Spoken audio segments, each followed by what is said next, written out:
Hello, আসসালামু আলাইকুম। আমি রেশমা রতোয়াদি থেকে দেখেন ছোট্ট একটা ভিডিও দেখাবো। এত সুন্দর একটা শাড়ি দেখেন, মেরুন কালারের একটা সোফুরা মসলিনের ভিতরে শাড়িটা, যেটা রিবন দিয়ে কাজ করা। হ্যাঁ, রিবন দিয়ে এমব্রয়ডারি করা।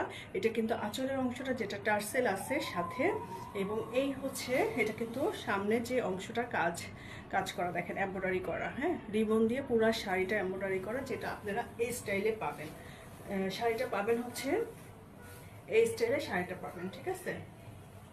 তো এইরকম ভাবে শাড়িটা পাবেন, যেটা এরকম আসবে। এবং এটার আঁচলের মানে অংশটা তো দেখালাম, এবার দেখাবো ব্লাউজ পিসটা।